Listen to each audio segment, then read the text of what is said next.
Beleza, pessoal? Eu quero começar a falar agora com vocês sobre a ideia de álgebras de programas, tá?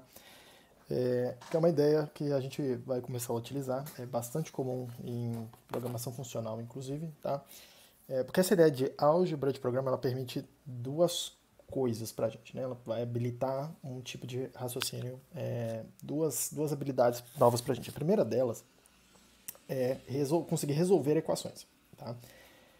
Que é o que a gente faz em álgebra mesmo, né? Assim, quando você estudou lá álgebra na álgebra básica, alguma coisa assim, álgebra é uma ideia que tenta generalizar a ideia de aritmética, e aí você pode começar a falar o seguinte, fazer coisas da seguinte natureza, né? Falar assim, x mais 10 é igual a 5.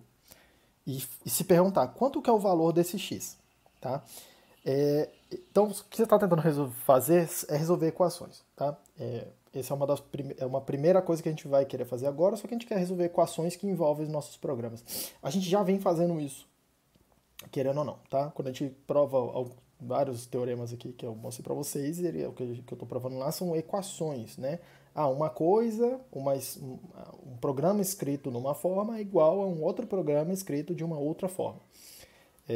Isso a gente já está fazendo.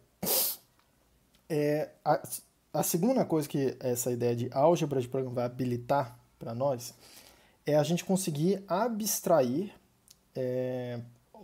padrões de computação comuns, tá? Tarefas comuns em computação. E a ideia aqui é que, a partir do momento que eu definir essa história da álgebra, tá? Eu vou começar a definir operações, vou começar a definir propriedades de determinados conjuntos, ou de determinados corpos, ou de determinadas estruturas.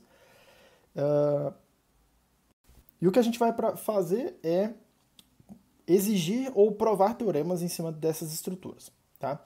E aí, um exercício que a gente vai fazer é começar a tentar identificar, dentro dos tipos que a gente está trabalhando, tá?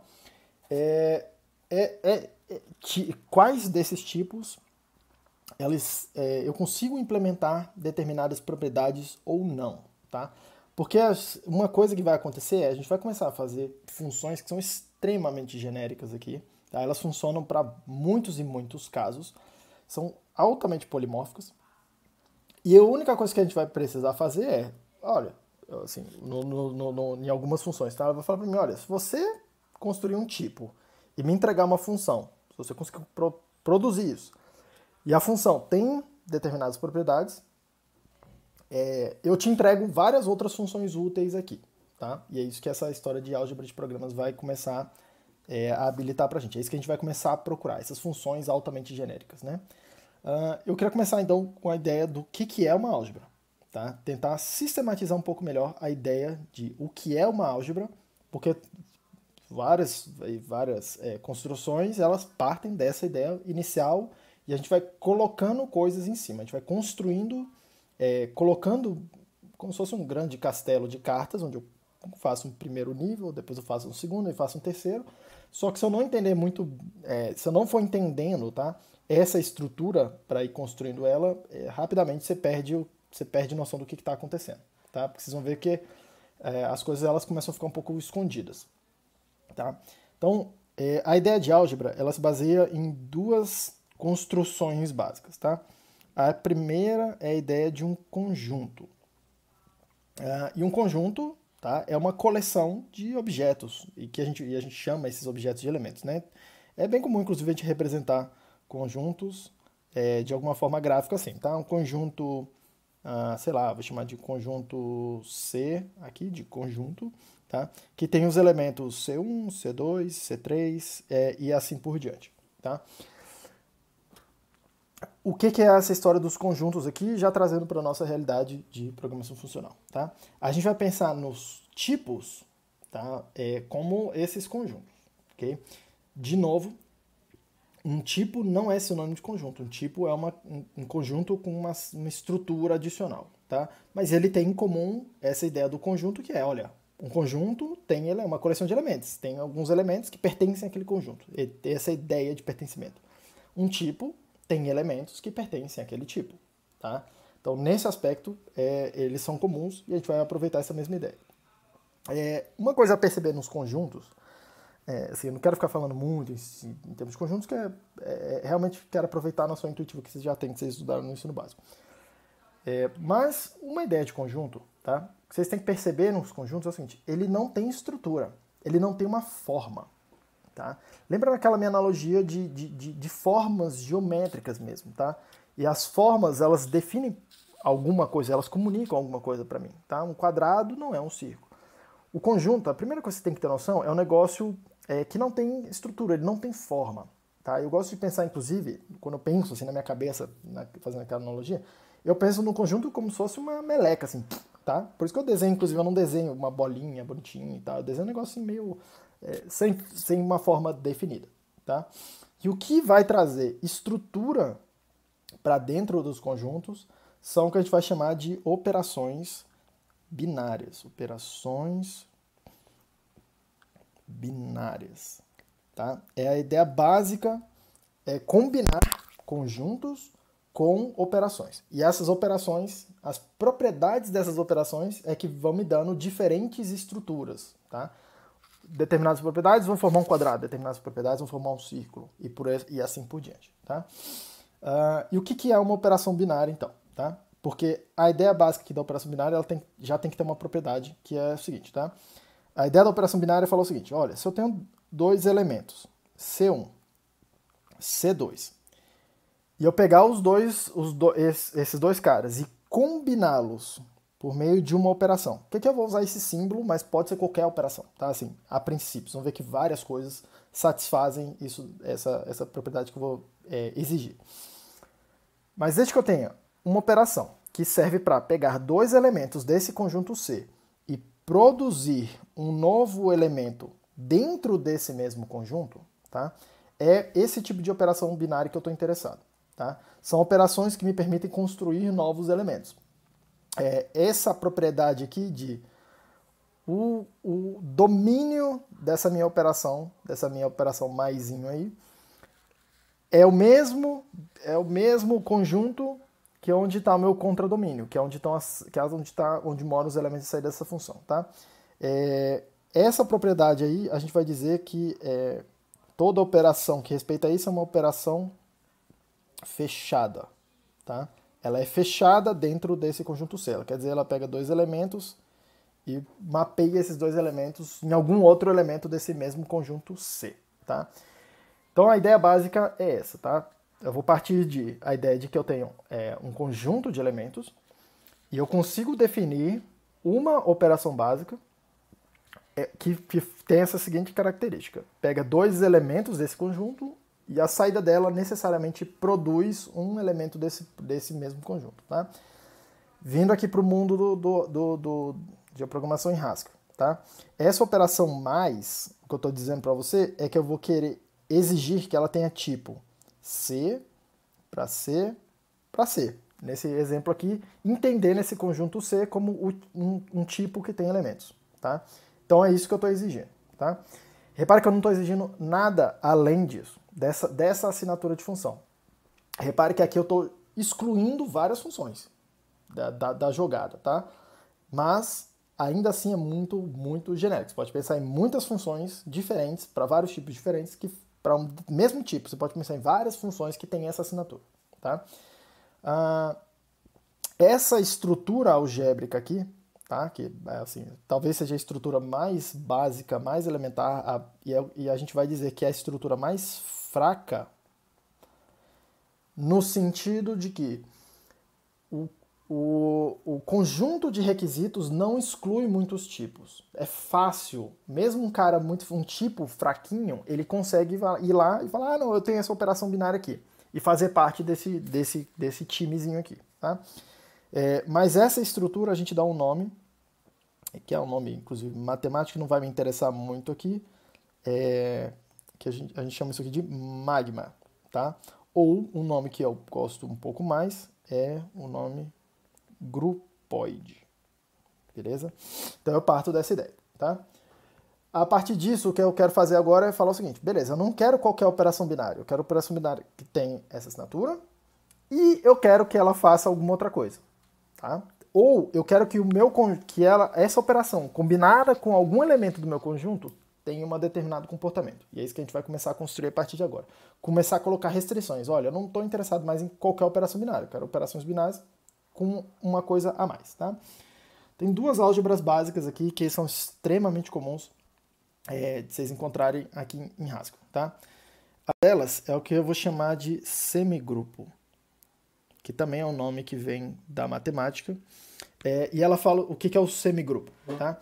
Ele está tentando representar um conjunto que tem uma operação binária associativa, tá? Então, eu não quero mais qualquer operação binária. Eu quero uma operação binária associativa, tá?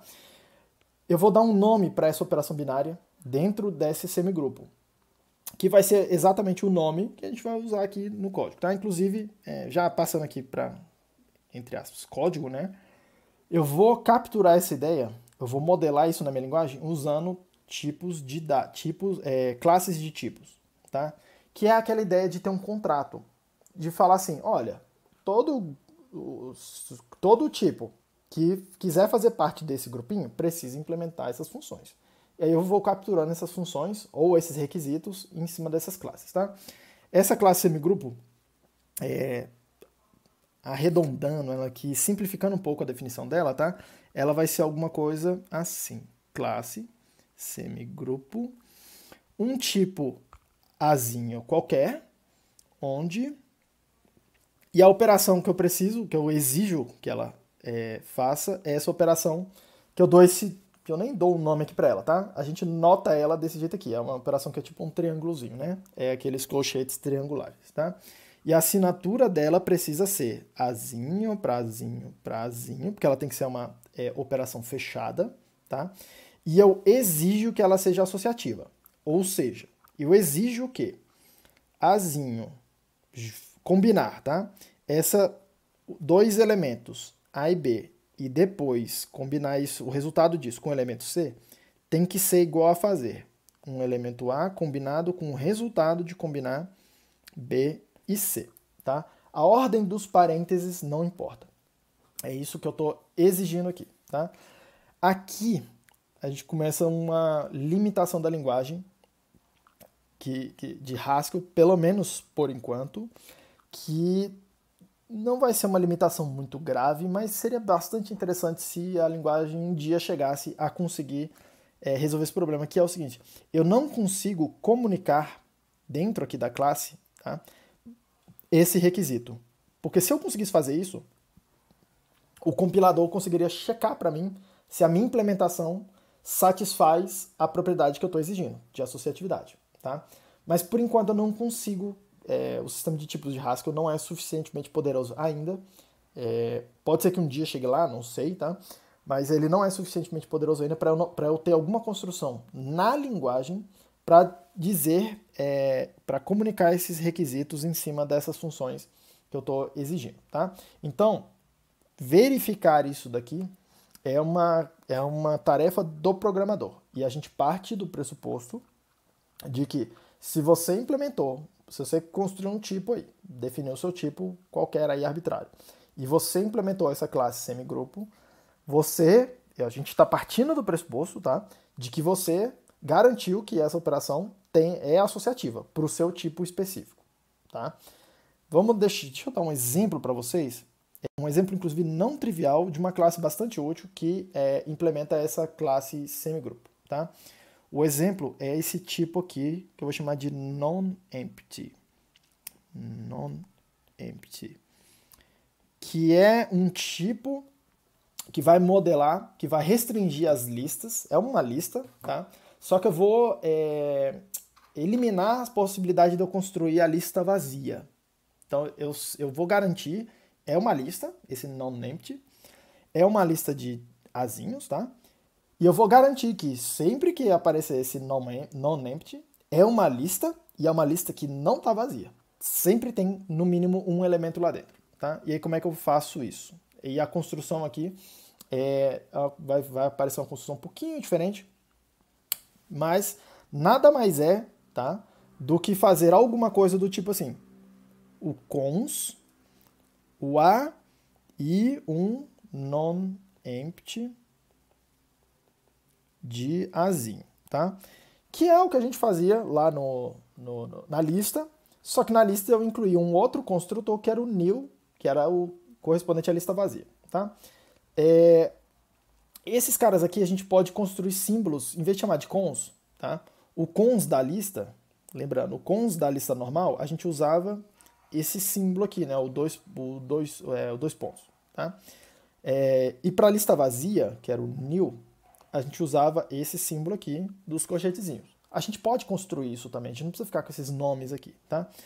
Então eu vou definir ele da forma como normalmente aparece, e acho que, se não me engano, é a forma que está na biblioteca padrão também, que é falar o seguinte, é cons juntar um dado com uma outra lista desse tipo aqui, tá? Então, é pegar um dado, vou fazer um cons, vou usar esse símbolo aqui, 2 pontos barra, tá?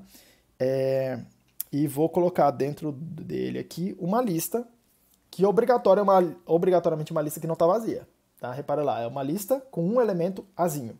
Lembrando que, isso aqui é importante, tá? Gera muita confusão. Esse azinho aqui está falando para mim. O non-empty de um tipo arbitrário azinho.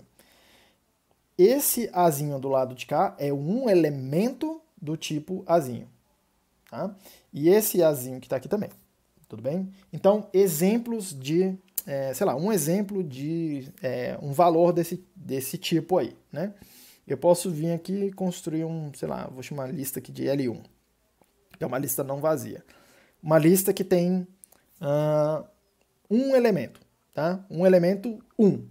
Então, eu construo ele dessa forma aqui, 1, e coloco do lado de cá uma lista vazia. Essa lista tem um elemento, né? É como se fosse, tá? A lista 1, ok? Repare uma coisa, apesar de eu ter usado a lista vazia aqui, sempre tem um elemento no início, tá? Eu não consigo construir algo desse tipo sem passar para ele no mínimo um valor, para poder entrar aqui, tá? Lembrando que do lado de cá é um valor que não é uma lista, né? Pode até ser uma lista, mas aí vira lista de lista e aí começa a complicar um pouco a coisa. Mas ainda assim uma lista vazia é um elemento da lista de listas, ok? Mas vamos ficar por aqui, tá? Se eu quisesse, por exemplo, fazer a coisa equivalente à lista, 1, 2, 3, tá? Eu construiria algo dessa maneira, tá? 1 é o primeiro elemento e os outros elementos estão dentro de uma lista 2, 3. Beleza? Então, isso aqui é a notação para...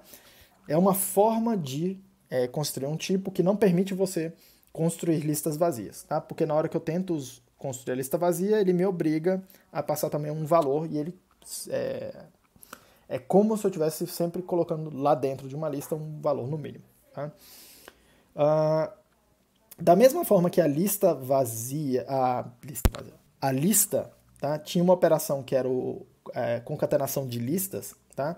E repare, aquele operador, né, mais, a assinatura dele era lista de azinho, uma outra lista de azinho e produzia uma lista de azinho, que é a assinatura que eu estou precisando, tá? Então esse cara aqui é um candidato para eu poder implementar esse semigrupo, tá? Então como é que eu faria aqui para declarar a instância, né? Instance semigrupo, group. Aqui o tipo, tá? Então vai ser um non-empty de azinhos, uma lista não vazia de azinhos, onde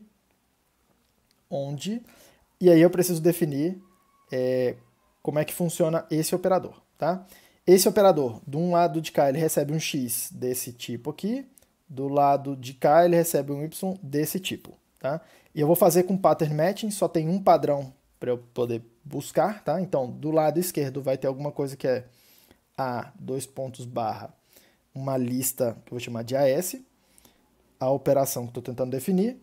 Do lado direito vai aparecer um cara que é um B, e do lado de cá uma lista que eu vou chamar de BS, tá? Então, o que eu preciso produzir? Eu preciso produzir um cara que tem esse formato. Um elemento no começo, 2 pontos barra e uma lista, tá? Então vamos lá, a gente quer fazer a concatenação. É o que aparece à esquerda fica à esquerda, o que está aparecendo à direita fica à direita, né? Naquela ideia de que se eu concatenar a lista 1, 2, mais a lista 3, 4, eu quero que o resultado disso seja uma lista, que é a lista da esquerda no começo, a lista da direita que vem depois, tá? Então o primeiro elemento tem que ser esse cara. Então eu vou botar esse cara aqui nessa posição, tá? Do lado direito tem que aparecer uma lista, tá? E aí repare, essa lista aqui tem que vir no começo, então é o AS. Eu preciso juntar essa lista com uma outra lista, que é essa coisa toda que está do lado de cá. Vou usar a concatenação que a gente já tem, beleza? E aí eu preciso produzir uma lista. A lista tem que ter o B, que é o primeiro elemento da lista, seguido do restante da lista. Tá? Então essa daqui é uma forma de definir essa operação binária para esse tipo específico, e essa operação binária aqui é a concatenação. A gente vai ver aqui que essa operação binária ela não é única. Tá? Eu posso definir do jeito que eu quiser, desde que eu defina alguma coisa que faça sentido para o problema que eu estou tentando resolver. A próxima estrutura algébrica, pessoal, que é bastante comum e é onde eu queria chegar aqui nessa aula, é o monoide. Tá? E qual que é a ideia do monoide? O monoide é o semigrupo estendido com um elemento identidade. Então vamos lá, como é que a gente vai representar isso em Haskell e o que quer dizer exatamente isso, tá? Na biblioteca padrão vocês vão encontrar uma classe que chama monoide, tá? Repare, para ser monoide você precisa ser um semigrupo, você vai ser um semigrupo mais uma coisa, você vai ter uma restrição adicional, você vai ter um requisito adicional, tá? Como é que a gente comunica isso na definição da classe, tá? Eu digo que eu vou colocar uma restrição, tá? Então eu preciso de que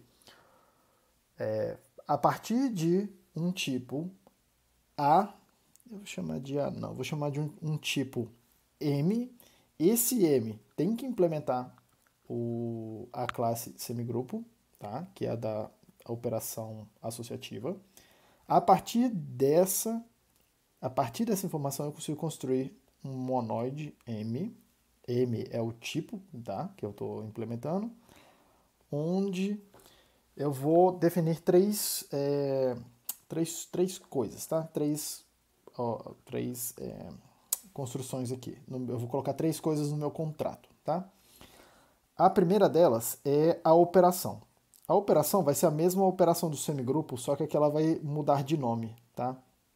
A gente vai chamar ela de mAppend, tá? O tipo dela é mzinho para mzinho para mzinho, porque essa aqui é a mesma operação do semigrupo, e a implementação dela, inclusive é a implementação que está lá na biblioteca padrão, tá? Se você não falar nada, ela é exatamente a mesma operação lá do semigrupo. Isso daqui é feito porque essa classe monoide apareceu antes do semigrupo e ela definia essa operação binária com esse nome, mAppend, tá? E aí essa definição aqui continuou depois numa versão mais nova da biblioteca padrão para não quebrar código legado, tá? Mas é exatamente a ideia de, olha, a operação do semigrupo vai estar aqui. A gente requer que essa operação mAppend seja associativa, tá? Por conta da restrição do semigrupo.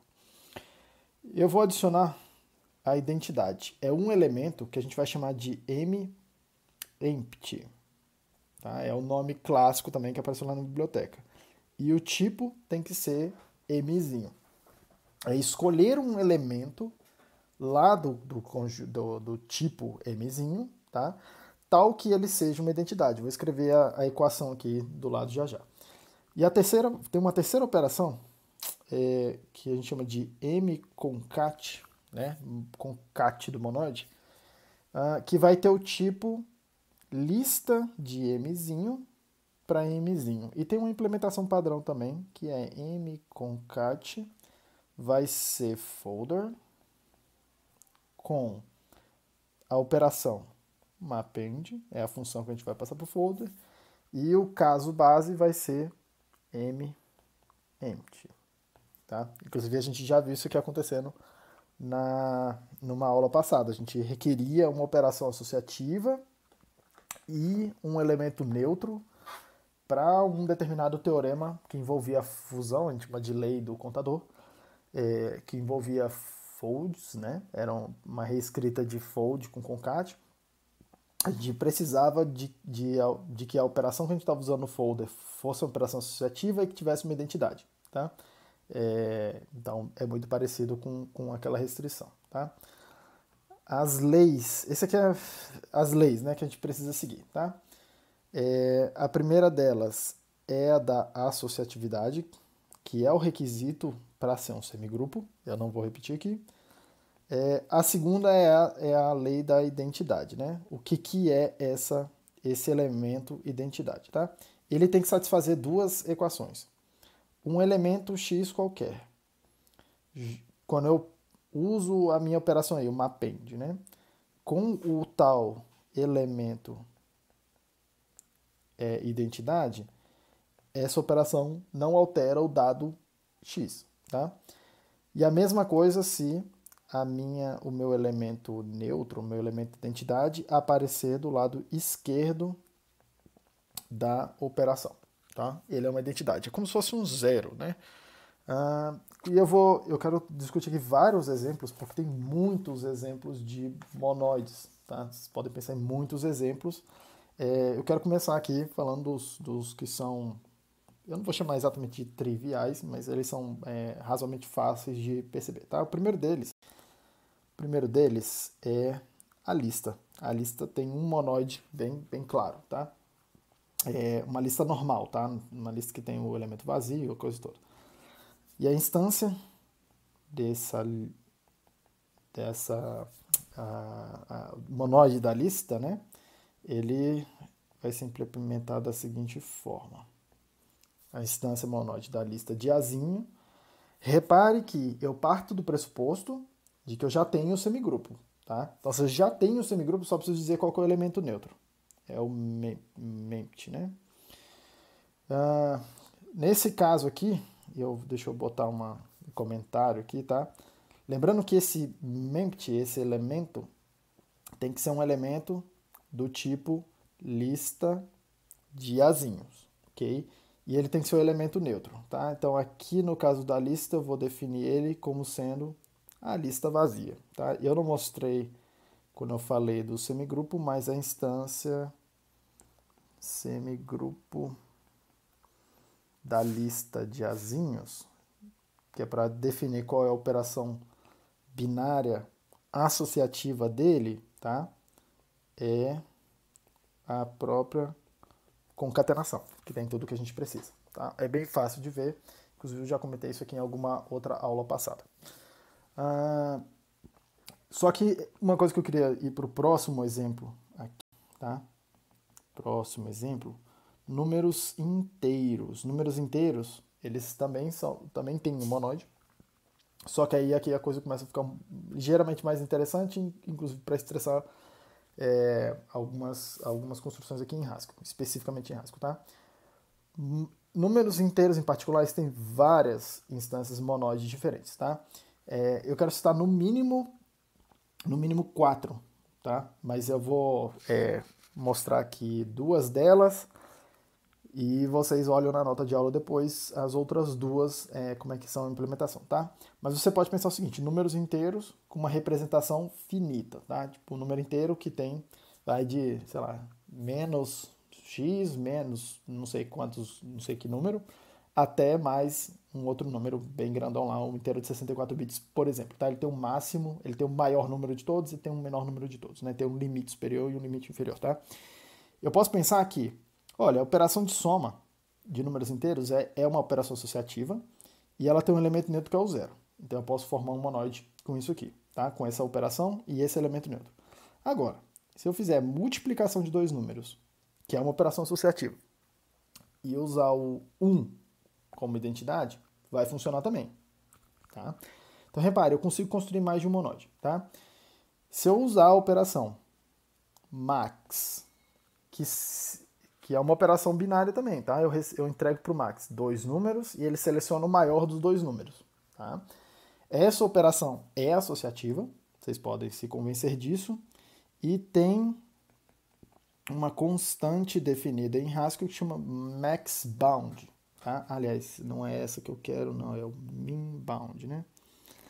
Porque se eu comparar um número com um número qualquer arbitrário com o menor número que eu consigo representar, o número x que eu estou dando para a minha operação de máximo sempre vai retornar o x, tá? Então o que eu estou dizendo é o máximo entre x e essa constante, que é o menor inteiro possível de ser construído, que eu estou dando o nome aqui de min bound, tá? Sempre vai ser x. X vai ser sempre maior ou igual a esse número, tá? Da mesma forma, se eu pensar o dual disso aqui, se eu usar a operação de mínimo, tá? E eu usar a constante, que a gente costuma chamar de max bound, que é o maior número possível, ora, é fácil de perceber que o menor, o mínimo entre um número qualquer aqui, x, e o maior número que eu consigo construir, o maior número inteiro, obrigatoriamente tem que ser o x. Esse x vai sempre ser menor ou igual ao maior número possível, tá? Então, repare, todas essas operações, essas 4 possibilidades são monoides e não existe um melhor do que o outro, tá? E justamente por isso, os números inteiros aqui em Haskell, eles não vêm com um monoide não vem com um monoide já pré-definido, tá? Por quê? Porque eu só posso implementar uma classe, eu não posso reimplementar uma classe para o mesmo tipo. Isso quer dizer o seguinte, eu não posso definir um monoide com a soma para os números inteiros, para o tipo int, por exemplo, e um outro monoide com a multiplicação, tá? Cada tipo só pode ter uma implementação de cada classe. Então isso é um pequeno problema, tá? Como é que a gente resolve isso? Como é que a gente soluciona isso? A gente usa uma construção em Haskell que é a partir da palavra-chave new type, que eu vou também construir um tipo, tá?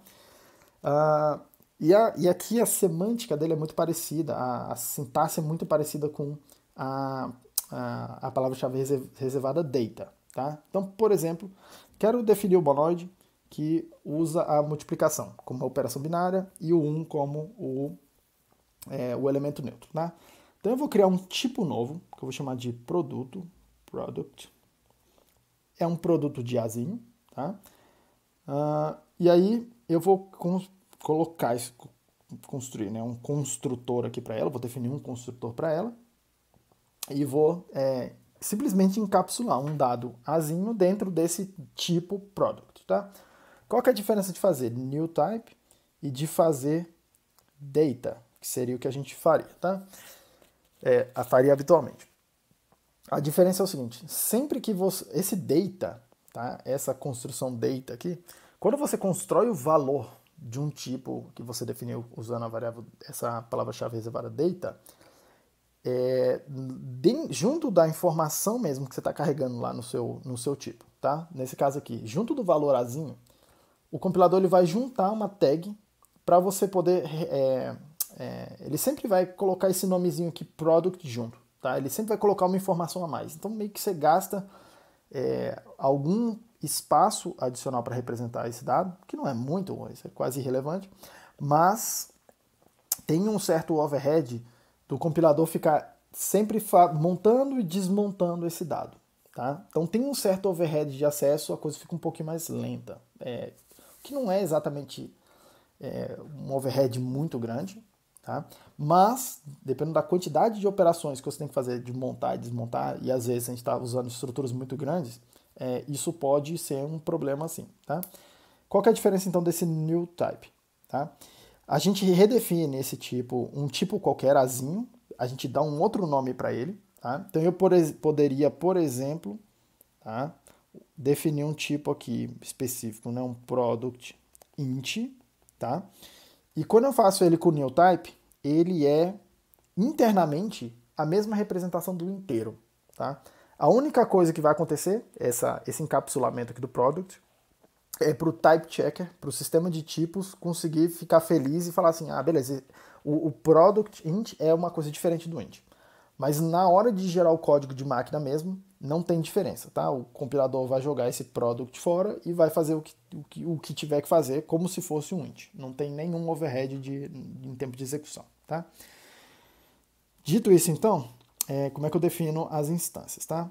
Eu vou definir primeiro aqui a instância do semigrupo e vou dizer aqui, para formar um semigrupo a partir desse product, eu preciso que o tipo azinho ele seja uma instância desse tipo numérico, para ele poder me dar a operação de multiplicação.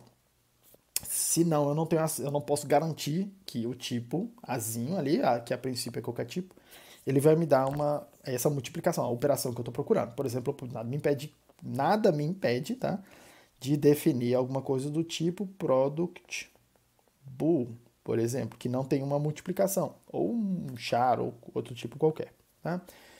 Quando eu faço isso, eu estou falando, product bool não vai servir. Tá? Então, a minha instância aqui, semigrupo,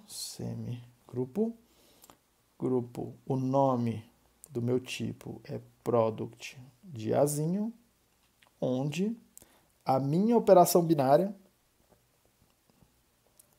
vai ser a multiplicação. Que multiplicação é essa, né? Que multiplicação é essa? A multiplicação que eu estou herdando dessa outra classe num, ok? E a minha instância do monoide, ok?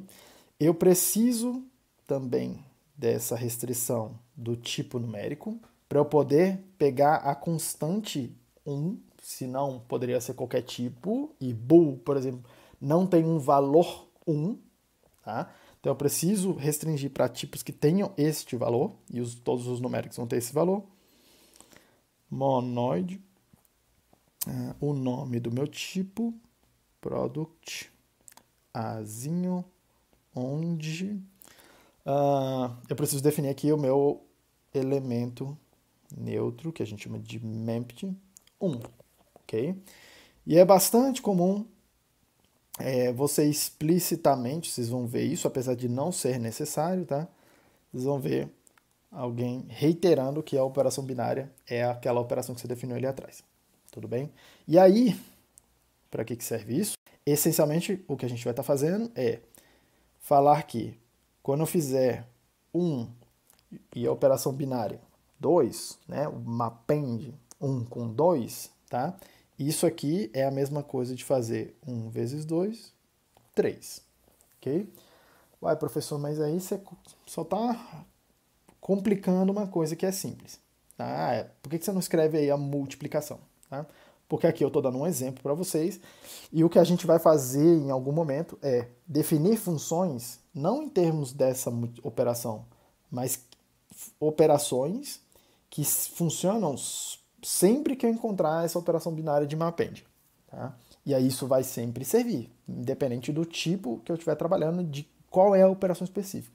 Agora, desde que eu tenha uma operação binária associativa com elemento neutro, isso vai alguma determinada função super geral, super genérica vai funcionar. Então ela vai funcionar para os números, ela vai funcionar para as listas, ela vai funcionar para um monte de coisa. Tá? Seguindo, se eu quisesse fazer o monoide com a soma, tá? Então o que eu faria? Envelopa, né? Encaixota o meu tipo azinho dentro de um outro tipo, que eu vou chamar de soma. Inclusive esse é o nome que está lá na biblioteca básica, tá? Simplesmente estou pegando um tipo azinho e colocando dentro de um label soma. Tá? Não estou fazendo nada de particular. Eu só estou realmente criando uma coisa nova que não tem nenhuma instância. Esse sum não tem nenhuma instância aqui até o momento. Dou para ele uma instância do semigrupo. Para fazer o semigrupo, como eu vou usar a operação de mais, eu preciso que esse num azinho me dê a operação de mais. Tá? Tenha ela definida. Então, vou definir aqui minha instância semigrupo. O nome do meu tipo é soma de azinho, onde a minha operação binária é a operação de soma. Tá? E a outra instância, eu também preciso da restrição da classe numérico. Vou nome da minha classe que eu estou implementando é monoide, o nome do meu tipo é soma azinho, onde o elemento neutro, o elemento identidade, que a gente chama de mempty, é o zero, soma com zero, tá?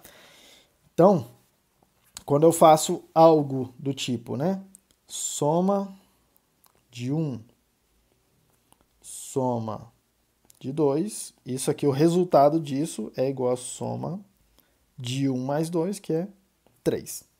Ok? É isso o que está acontecendo, tá? Toma um certo cuidado, essas definições que eu estou fazendo aqui, se vocês digitarem elas lá no interpretador, nem todas vão funcionar porque elas têm problema de tipagem, tá? Então usem a implementação que está na biblioteca padrão, não quero entrar no detalhe da implementação, mas eu estou tentando escrever de uma forma que vocês olhem e falam, ah, beleza, então eu estou entendendo o que está acontecendo, tá? Enquanto que naquele tipo produto, tá? O primeiro que a gente fez, né? Se eu fizer produto de 1, repare que são os mesmos dados, eu só empacotei eles de uma maneira diferente, tá? O resultado disso aqui vai ser um produto, 1 vezes 2 é 2, tá? Repare então, a mesma operação, ela ganha significados diferentes dependendo do tipo. Mas para os dois, eu tenho uma certa garantia, ou pelo menos é assim que a gente espera, tá? O contrato que a gente pede do programador, né? É que essa operação seja associativa e que tenha um elemento neutro, tá? No caso não me interessa qual é o elemento neutro, desde que ele chame mempty, né? Então, por exemplo, se eu fizer soma 1 com o elemento neutro, tá? O resultado disso aqui é soma de 1. E se eu fizer alguma coisa do tipo produto 1, a operação binária com mempty, repare que é o mesmo nome, tá? Mas esse mempty é do tipo soma de azinho e esse mempty aqui é do tipo produto de azinho. Muito cuidado com esses tipos, tá? O resultado disso aqui vai ser product 1. Ele não altera o que está lá dentro. Ok? Seguindo aqui. Booleanos. Tem dois monoides que são bastante úteis, tá? Deixa eu colocar eles aqui, tá? O primeiro deles como ele tem mais de um monoide possível, eu vou ter o mesmo problema de ter que encapsular meus dados dentro de um wrapper, tá? Para poder o type checker ficar satisfeito, né? Ficar feliz, tá? O primeiro monoide com booleano, eu vou chamar de all, tá? E aí eu vou all, ele dentro dele encapsula um booleano. Repare uma coisa, como eu já tenho um tipo concreto do lado de cá, eu não preciso parametrizar o nome do meu tipo do lado de cá, ok? Isso não é verdade lá no caso anterior, porque aqui a gente estava usando uma variável de tipo azinho, então eu precisava parametrizar meu tipo, tá? Esse caso aqui é um caso, na minha cabeça, um pouco mais simples. Eu preciso, então, dar para ele uma instância semigrupo all, onde a minha operação binária vai ser o e lógico, tá? E a instância monoide, que é onde eu vou definir o meu elemento neutro, o meu elemento neutro mempty, eu vou dizer que o meu elemento neutro é o all true, ok? Por que isso? Dá uma olhada na tabela verdade da operação de e lógico, tá? Pelo menos é assim que eu gosto de ver, né? Se eu fizer a tabela verdade, essa aqui é a tabela verdade do e, tá? Eu gosto de dividir a tabela verdade em duas partes assim, porque aí eu consigo ver isoladamente o que o 0 faz e o que o 1 faz, qual é o efeito do 0, tá? Se eu coloco 0 e qualquer coisa, tá? O resultado é sempre 0. Pelo contrário, se eu faço 1 e alguma coisa, que eu estou chamando de B, o resultado é o mesmo B. Tá? Se eu fizer E de 1 com 0 dá 0, E de 1 com 1 dá 1. Mantenha o mesmo valor. Tá? Então, para a operação de E, essa operação de E tem um elemento neutro que é esse elemento verdadeiro, que é eu pego dois elementos desse booleano, que só tem 0 e 1, só tem verdadeiro e falso. Quando eu combino com 1, dá o mesmo resultado que eu já tinha antes, tá? Então, quando eu faço, né? Isso quer dizer x, tá? Com o valor verdadeiro, sempre vai ser x. Tá? E a recíproca é verdadeira, né? Quando eu faço verdadeiro com x, também dá x, tá? Que é exatamente o que eu estou procurando pro MEMP, ok? Para formar aqui o meu elemento de identidade. E a gente chama de all porque esse cara aqui, o que tá fazendo, tá? Ele está tentando fazer o seguinte. Lembra que essa operação essa operação binária aqui, né, o mapend, para que ele vai servir, né?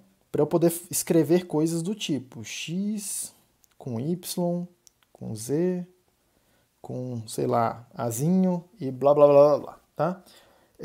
O que isso aqui está me falando? Para esse tipo específico, all, tá?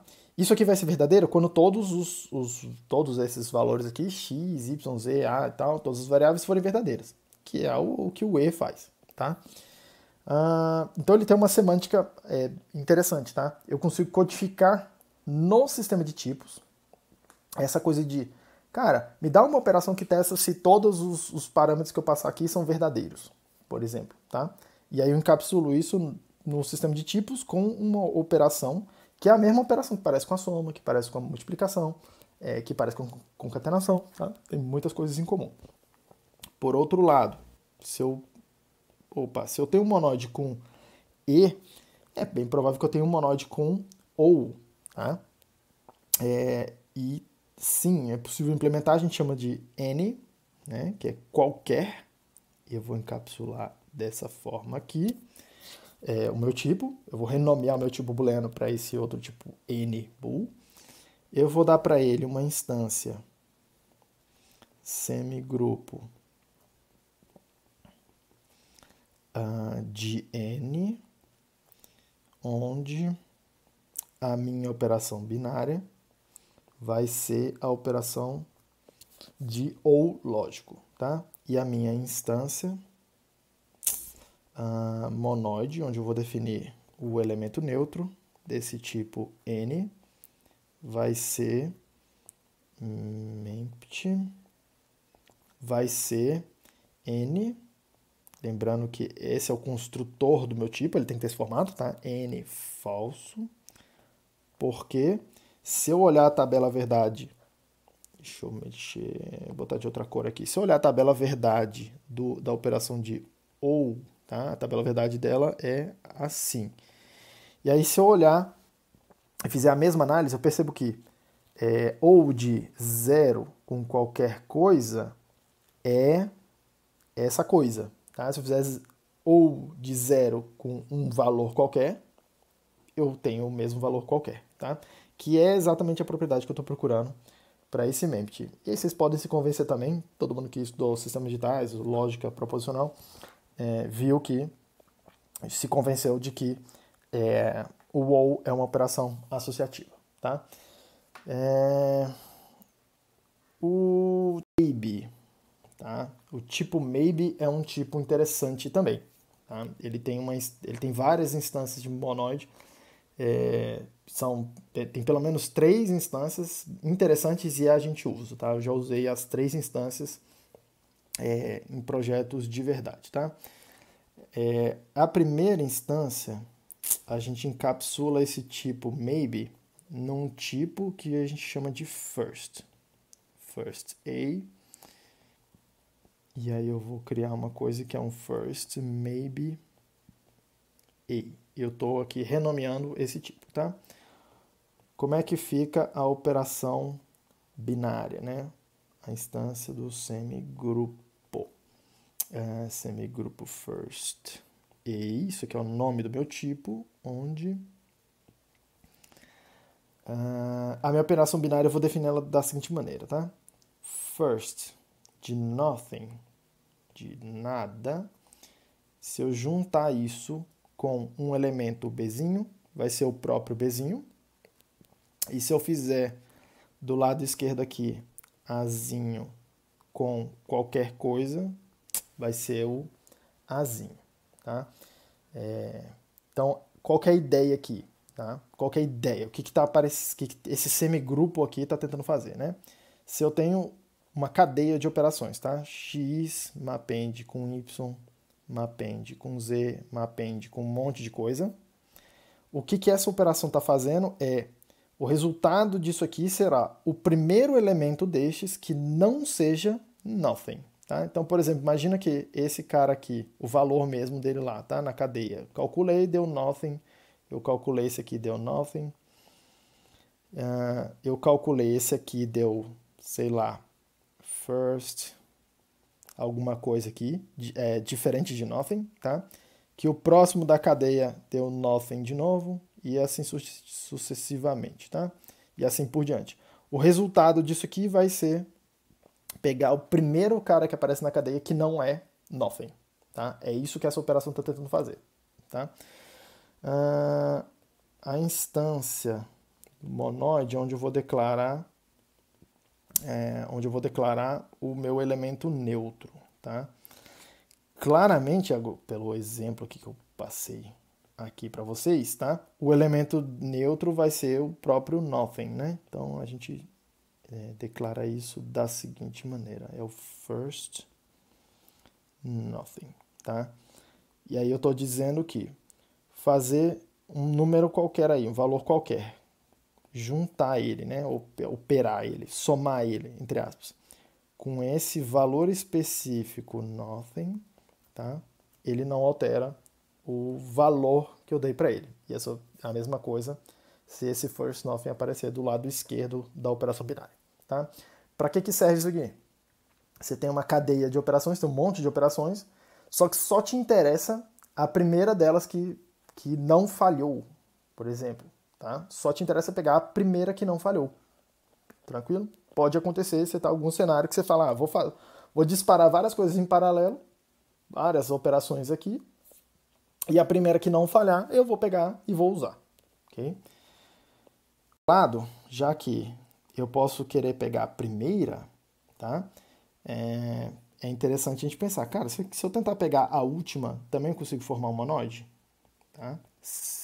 E a resposta, já adiantando, a resposta é sim, tá? Repare que eu simplesmente estou renomeando o tipo maybe também, tá? Então a instância semigrupo aqui, eu vou mudar a operação binária, tá? Ela vai ficar definida da seguinte forma. Se eu pegar um valor azinho qualquer, fizer a operação, entre aspas, somar com last nothing, o resultado disso aqui vai ser o azinho. E se eu pegar qualquer coisa do lado esquerdo e do lado direito um bzinho, o resultado é o bzinho, tá? Naquela toada, eu quero pegar, se eu tenho uma cadeia de acontecimentos aqui, né, de, sei lá, um monte de operações que eu disparei, tá? Eu quero pegar a última delas, eu quero olhar a última, a mais à direita dessa sequência, e pegar a última que foi, me resultou em alguma coisa que não é nothing, tá? Obviamente, é muito parecido com o outro caso, o elemento neutro dessa operação aqui vai ser o próprio nothing também, tá? É o last nothing. Beleza? Tem uma outra instância que eu vou deixar para vocês verem na nota de aula, que chama optional. Optional, tá? Ela coloca a restrição. Repare que, olha só que coisa curiosa, tá? Com essa história do maybe aqui, né? O primeiro tipo que eu chamei de first, ele está tentando capturar o seguinte cenário, tá? Se eu tenho uma operação x, uma operação Y, uma operação Z e assim por diante, eu vou olhar da esquerda para a direita nessa cadeia e vou pegar a primeira que não falhou, a primeira que não foi nothing. O last, ele está fazendo o contrário. Ele pega, se eu tiver a mesma cadeia aqui de operações, ele olha da direita para a esquerda, tá? Do fim para o começo, e pega a primeira, ou no caso aqui a última, né? Do fim para o começo, ele pega a operação mais à direita que não tiver falhado. Tá? Repare que a única coisa que essas duas instâncias aqui estão fazendo é olhar a posição. Eles não querem saber qual o resultado específico dessa operação X ou qual é o resultado específico dessa operação Y. Eles só querem saber, falhou ou não falhou, qual foi a primeira que falhou, qual foi a outra que não falhou. Tá? Só que pode ser que eu queira fazer alguma coisa diferente. Pode ser que eu queira combinar. Imagina que o X, sei lá, o Y e o Z, e eu construí essa operação aqui, e as três me deram um dado que não é nothing. As três retornaram alguma coisa, uma informação nova. Tá? Pode ser que, na verdade, o que eu queira é não selecionar tipo, o primeiro ou o último. Pode ser que eu queira combinar as três informações. Porque é isso que essa operação de mapend está tentando fazer. É combinar informações numa outra informação. Tá? Pode ser que eu queira considerar as três informações. E é isso que esse tipo optional faz. Tá? Ele entra dentro do maybe, ele meio que desencapsula o maybe, pega os dados lá dentro e combina os dados de todos os maybes que tem dentro dessa cadeia. Tá? Esse é o que esse optional está fazendo. Eu vou deixar para vocês olharem nas notas de aula, como que é a implementação dele. Tá? Não é difícil, vocês vão ver lá. Tá? É um pouquinho mais chatinho, mas não é difícil de perceber. É isso que ele está tentando fazer. Tá? Resumo, então, o que é essa ideia do monoid, né?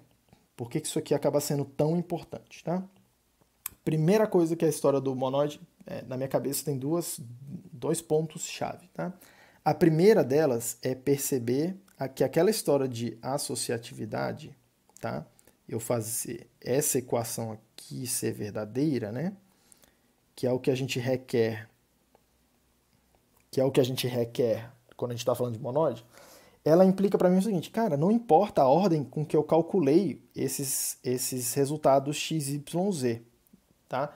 Porque em vez de você pensar como, isso aqui é um valor, isso aqui é um valor, isso aqui é um valor, pense no seguinte, esse x é uma computação que vai demorar um tempo e o resultado dela vai me dar alguma informação, mas não necessariamente a informação já está pronta, tá? A mesma coisa aqui e a mesma coisa aqui. Isso quer dizer o seguinte, tá? Eu posso, por exemplo, tá, disparar em paralelo 3 processos lá no meu sistema operacional em paralelo, um que vai resolver esse problema X, um que vai resolver esse problema Y e um que vai resolver esse problema Z. E eu disparo lá. E eu posso, à medida que eles forem ficando prontos, imagina que o Y ficou pronto primeiro. Aí eu guardo lá a informação, tá? E aí imagina que eu tô lá, eu não sei se vai chegar o X primeiro ou se vai chegar o Z primeiro. Mas eu sei que se chegar o Z primeiro, eu já posso olhar e falar, opa, beleza, eu já posso combinar isso aqui num resultado. E ficar aguardando esse outro processo terminar para me dar a informação X, eu falar, opa, beleza, agora eu posso terminar de calcular a minha computação aqui e resultado. Tá? E eu sei que isso vai dar certo. Eu sei que isso vai funcionar. Enquanto que, se por outro lado, em vez desse Z ficou pronto primeiro, foi o X em algum outro momento, tá? Pode ser que eu rodei uma vez o mesmo programa, o Z ficou pronto primeiro, pode ser que em outro momento do dia eu rodei o meu programa e o X ficou pronto primeiro. Eu sei que eu vou calcular algum valor à linha. Quando o meu processo Z concluir, eu vou poder juntar ele aqui para ter um belinha. E eu tenho certeza, tá, por conta dessa questão da associatividade, que me diz que a ordem com que eu faço não importa, desde que a posição esteja mantida. Tá? Não estou dizendo que isso aqui é comutativo, mas eu garanto para você que, se você, independente da ordem com que, por exemplo, essas threads forem terminando, você já pode ir resolvendo, juntando as informações aqui, calculando esses mempties aí, esses mapends, né, essas somas aí, juntando os dados, e o resultado que você vai ter no final é o resultado correto. Tá? é extremamente útil para quando a gente começa a falar em concorrência, computação paralela, tentar modelar as minhas computações desse jeito, tá? Se eu poder falar assim, opa, beleza, eu posso disparar processos e a ordem com que eles chegam não me importa. E dependente da ordem que eles chegarem, eu posso já ir processando, tá? É bastante interessante ter alguma construção desse tipo. Monoide, se a gente consegue construir um programa que tem uma estrutura parecida com essa aqui no nível, em algum nível, a gente acaba ganhando essa vantagem aqui, tá? Bastante interessante. E essa operação aí de mapend, tá? Lembrando que o mapend é essa operação binária associativa que a gente definiu com esses colchetezinhos, né? Esses colchetezinhos triangulares, tá? É importante vocês pensarem nisso aqui, tá? Tem duas palavras-chave na minha cabeça sempre. Redução, tá? Lembrando que eu pego x, um dado x, um dado y, junto dois, produz um dado z, tá? O tipo disso aqui, vou dizer que era azinho, o tipo disso aqui era azinho, eu garantidamente construí algo que também é do tipo azinho. Então, qual que é a ideia na minha cabeça? Por que eu chamo de redução? Porque eu tenho dois azinhos, duas informações desse tipo azinho, tá? E eu destruo x e y e produzo uma outra informação. Eu começo com duas e termino com uma, tá? Uma outra informação que é do mesmo tipo azinho, tá? Por isso que na minha cabeça eu tenho essa palavra assim, redução. Estou tentando reduzir a quantidade de informação que eu tenho aqui, tá? Outra palavra que sempre vem na minha cabeça é fusão. Fusão, especificamente fusão de dados, tá? É uma ideia que vem na minha cabeça. É pegar dados e juntar dados, tá? É isso que vem na minha cabeça. O nome dessa operação aqui, ela acaba enganando, tá? Porque às vezes essa história de juntar dados num dado só, você pode acabar pensando na lista, né? Alguma coisa assim, que é concatenar. E aí você pensa, ué, professor, mas quando você faz isso, você não está perdendo dado nenhum. 1, 2, 3 e 4. Os mesmos dados que tinha aqui e aqui estão aqui. Sim, tá? Os mesmos dados que tinham estão aqui. Mas antes eu tinha uma lista de azinho e uma outra lista de azinho. Eu tinha duas listas. E no final terminei com uma lista só. Calhou que a gente fez uma operação aqui que preservou os dados que estavam dentro da lista. Tá? Mas eu não estou pensando na estrutura da lista e nos dados. Pensando que tinha um elemento aqui, uma informação, uma outra informação. Essas duas informações se perderam e eu só tenho uma informação agora. Tá? E aqui é uma coisa que, por exemplo, eu não consigo voltar. Tá? Eu não consigo voltar. Se eu te der isto aqui, eu não consigo saber se foi produzido a partir dessa operação, né? 2, 3, 4, ou, por exemplo, dessa operação. São duas escolhas igualmente possíveis. Eu reescrever isso dessa forma. Tudo bem? É meio que a operação que eu não consigo voltar, tá? Eu tenho 2 e produzo 1, mas eu não consigo voltar, em teoria, tá? Ou pelo menos eu não tenho uma forma única de voltar. Então, para concluir uma parte dessa álgebra, tá? O que a gente fez aqui? A gente partiu e foi construindo uma hierarquia de estruturas. A mais simples era essa que eu chamei de magma, ou grupoide. A gente nem fez uma classe para ela em Haskell. A partir dela, eu formei uma outra, que é essa outra estrutura, tá? Que eu chamei de semigrupo. A gente fez uma classe para ela em Haskell. E a partir do semigrupo, eu construí uma outra estrutura, tá? Que eu chamei de monoide. Okay? O que o magma me dá? Tá? O que eu ganhei a cada passo? Tá? Aqui eu ganhei uma operação binária. E essa operação binária tem que ser fechada. Tá? Então, a operação, eu normalmente chamo assim, tá? Ela tem que ser, o tipo dela obrigatoriamente tem que ser isso. Mas eu não tenho nenhuma restrição adicional, tá? Para formar o magma. Para formar o semigrupo, eu preciso juntar isso aqui com a ideia de associatividade. Tá? Que é dizer que A ordem com que eu faço os parênteses não importa. Então, A mais B mais C é indiferente, tá? Inclusive, isso aqui fala para mim que, opa, então beleza, então já que a ordem dos parênteses não importa, você nem parêntese precisa para construir uma expressão usando essa sua operação, tá? Mas eu não coloco nenhuma outra restrição adicional.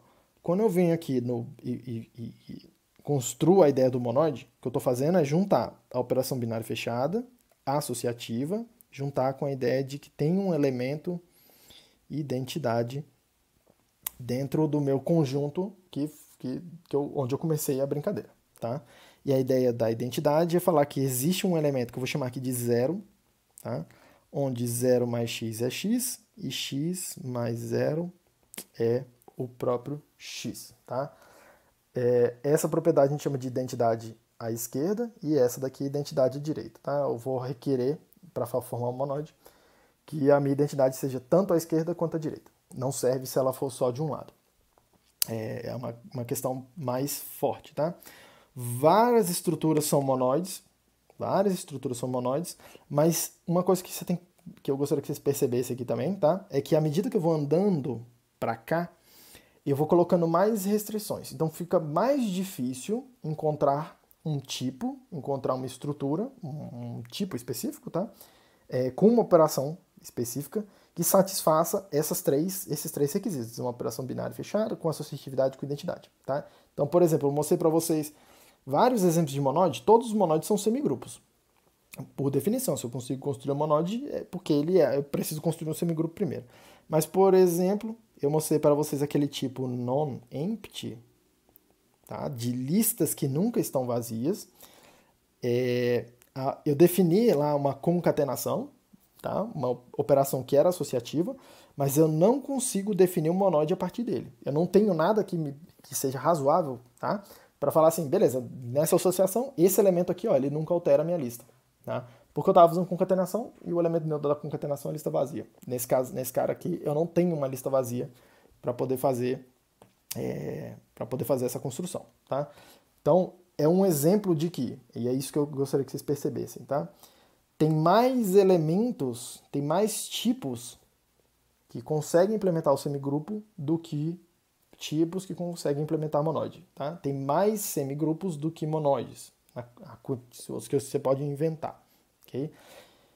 Isso quer dizer que o monoide tem restrições mais fortes, tá? Tem mais restrições a partir desse momento que eu coloco mais restrições, tá? E não só mais restrições, mas restrições mais específicas. O meu tipo precisa ter uma estrutura mais forte para poder passar nesses requisitos, tá? É como se eu tivesse que saltar um obstáculo, e o meu obstáculo ficou um pouquinho maior à medida que eu fui botando mais requisitos, tá? E todos esses três aqui, tá? Essa operação binária, ela tem a ver com alterar os valores dos tipos. Ela tem a ver com pegar os elementos do meu tipo, que são valores específicos, e produzir novos valores específicos, ok? Eu vou passar aqui a falar do functor, introduzir essa ideia para na aula que vem falar mais sobre isso, tá? Que é um outro tipo de álgebra que não se importa necessariamente com os valores, ou só com os valores dos meus tipos, mas também com a estrutura dos próprios tipos, tá? Vamos ver isso aqui. Então vamos lá. Qual que é a ideia do functor? Functor, tá? É a ideia de uma álgebra onde eu posso mapear operações ou funções sobre estruturas. Já vou melhorar isso aqui, sobre estruturas, sem alterar a estrutura. Eu só mexo nos dados. Estrutura, tá? Então vamos lá. Então repare que agora que a estrutura ficou importante para a gente, tá? Eu vou dar logo a definição a definição da classe, as leis, tá? As propriedades que eu preciso para as operações que eu vou definir aqui. E a gente passa para os exemplos. Nos exemplos eu acho que vai ficar bem claro isso aqui, tá? Como é que a gente define a classe, tá? Eu vou definir uma classe functor f, uma classe functor, o meu tipo fzinho pertence à classe functor. Para isso aqui ser verdade, eu preciso implementar uma função que chama fmap, onde o tipo dela vai ser o seguinte tipo. Azinho para Bzinho recebe uma função, recebe uma coisa que é um f de Azinho, lembrando que f é o tipo do functor, tá? E constrói um outro f de Bzinho, beleza? Repare uma coisa, tá? Eu vou guardar só aqui essa definição aqui pela metade aqui, já eu termino os outros símbolos, tá? Mas uma coisa que eu queria que vocês percebessem é o seguinte. Repare que aqui o f é um tipo, azinho é outro tipo. Se eu vou pegar f e aplicar azinho, tá? Eu preciso que esse tipo f seja um tipo parametrizado. Parametrizado. O que isso quer dizer? Eu preciso que esse tipo seja um tipo um tipo genérico, vamos chamar assim, né? Que eu recebo um tipo para construir é um tipo abstrato, né? Por exemplo, por um exemplo aqui que você vai entender. O tipo maybe, ele tinha um parâmetro azinho, tá? Então não faz sentido eu falar em maybe azinho, isso não é um tipo de fato, tá? É como se fosse uma estampa onde eu falo, olha, eu consigo construir maybe se você me der um tipo azinho. Então, por exemplo, tipos concretos que eu consigo construir a partir daqui. Maybe de int é um tipo. Maybe de char é outro tipo, ok? Todos eles têm uma estrutura em comum, tá? São as tags, as etiquetas do maybe. Mas os dados que estão guardados lá dentro desse maybe, dentro dessa estrutura, são diferentes, tá? Então repare aqui que já que eu vou aplicar um tipo azinho nesse f, esse f aqui tem que ser um tipo parametrizado, tá? Isso vai fazer diferença importante na hora que a gente vai construir as instâncias, tá? Mas isso aqui também me diz o seguinte, opa, isso quer dizer que quem são os candidatos naturais a formarem um functor, tá? Todo tipo que tiver alguma coisa na seguinte natureza, né? Tipo azinho, tipo nome, tá? Então, por exemplo, maybe de azinho, lista de azinho, tranquilamente, poderia ser, tá? Por um outro exemplo, tá? Um par, uma tupla, um par de AB. Porque eu posso entender que o par de AB, o par precisa de dois tipos específicos. Só que eu posso pensar naquela ideia de partial application, né? Então eu posso pensar que isso aqui é um tipo parametrizado. O par de Azinho é a estrutura e o B é o tipo, é o parâmetro, tá? A gente vai ver um exemplo disso aqui, é bastante útil, inclusive, tá? É bastante útil e pode gerar bastante confusão. Mas caras que têm essa cara são candidatos naturais a terem functors, tá? Então repare, eu preciso de alguém que já tenha uma certa estrutura, tá? A gente viu alguns desses tipos, tá? Lista, tuplas, maybe, vários caras que têm monoides, agora que eles vão ter também um functor, tá? E a ideia do functor é que eu vou pegar uma função f, que tem esse tipo aqui, eu tenho uma função f, eu tenho uma estrutura que tem um dado lá dentro, ou tem vários dados lá dentro, tá? Dados do tipo, deixa eu melhorar, tem uma estrutura que tem dados do tipo azinho lá dentro, e a ideia desse fmap, o que ele deve fazer é algo do tipo entrar dentro da estrutura e alterar o dado sem alterar a estrutura, tá? Então, eu vou construir um y, o resultado, né, do tipo Bzinho, onde quadradinho continua quadradinho, tá? A estrutura que envolve o meu dado, a minha informação que está lá dentro não se altera, tá? A gente já viu isso aqui, é o map lá da lista, tá? A gente mantém a mesma estrutura da lista, mas muda os dados que estão lá dentro da lista, tá? É uma generalização daquela ideia ali, tá? Esse cara aqui, essa classe, tá? Ela me dá duas outras definições, né? Ela me dá um sinônimo para esse fmap, tá? Um sinônimo com outro símbolo, que é muito mais comum do que encontrar essa expressão explícita assim, fmap alguma coisa, tá? Muito mais comum a gente encontrar esse símbolo aqui, ó, tá? O símbolo de aplicação dentro de colchetes, desses colchetes triangulares, tá? E ele definiu uma outra operação, que é esta, com esse símbolo, né, como se fosse o apply, só que apontando para a esquerda, em vez de apontar para a esquerda e para a direita. O tipo disso aqui é de Azinho, F de B, e constrói um F de Azinho, tá? E ele me dá uma implementação já padrão, já me dá uma implementação lá na classe, se eu quiser manter, não preciso falar nada, que é a seguinte, isso aqui vai ser fmap.const, tá? E essa função const é uma função que pega um elemento x, pega um parâmetro x, tá? E constrói um valor, é alguma coisa que recebe um valor v e um elemento x e retorna esse valor aqui. É como se ele descartasse um valor, como se ele descartasse um dos parâmetros, tá? E o que a gente costuma fazer é alguma coisa assim, pensado desse jeito aqui, tá? Então, é bem comum em algumas horas vocês ver alguma coisa do tipo assim, const 0, tá? O que é isso aqui? É uma função que recebe um parâmetro, x, e o resultado é 0, sempre 0, por exemplo, tá? Acaba sendo comum. Ou então alguma coisa que é const nothing, é uma coisa que, independente do que acontecer, o resultado é nothing, por exemplo, tá? Então é isso que está acontecendo, beleza?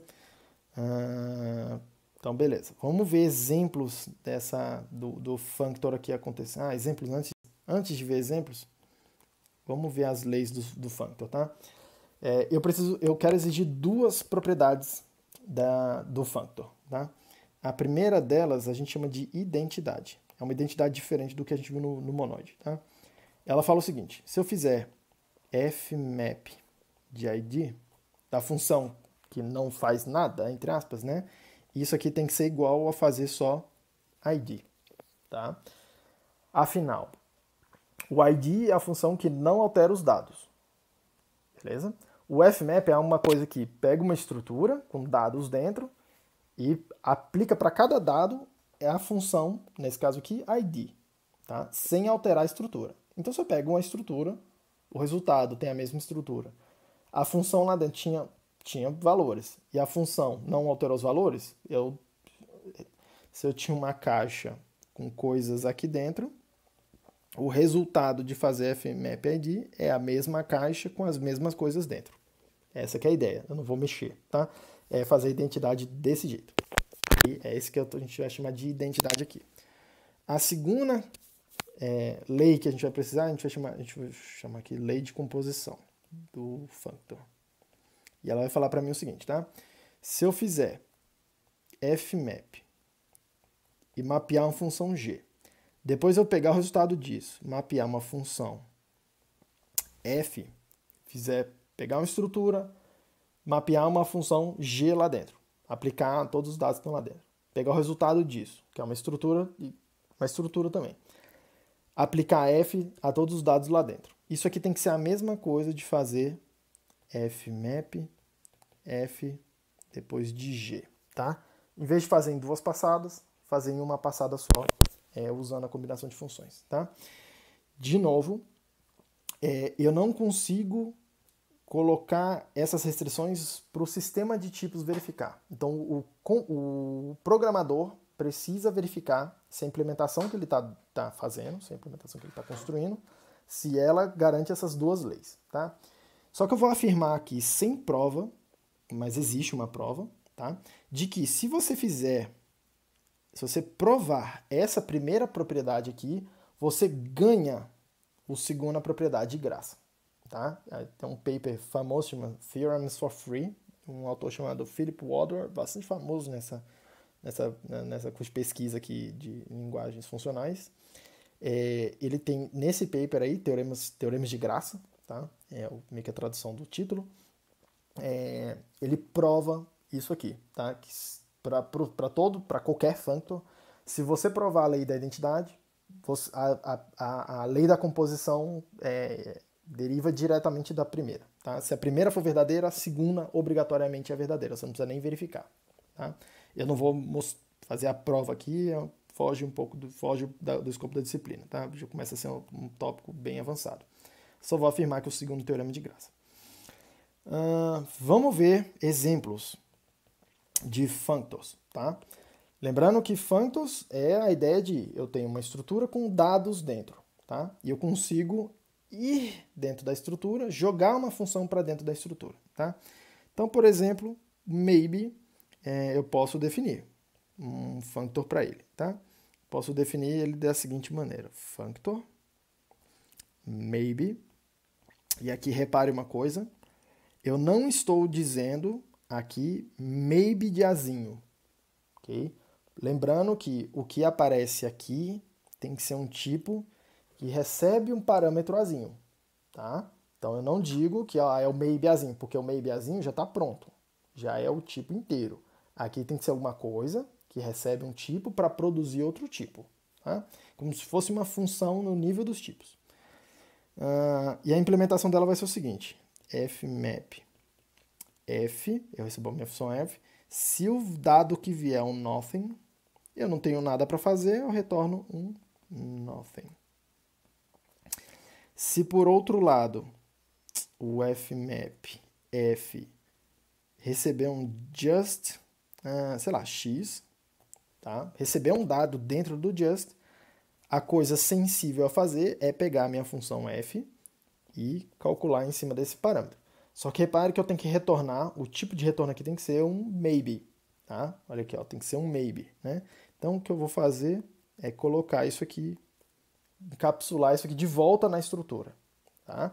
Lembrando, isso aqui talvez comece a ficar importante ficar fazendo isso aqui o tempo todo, da assinatura de tipo, tá?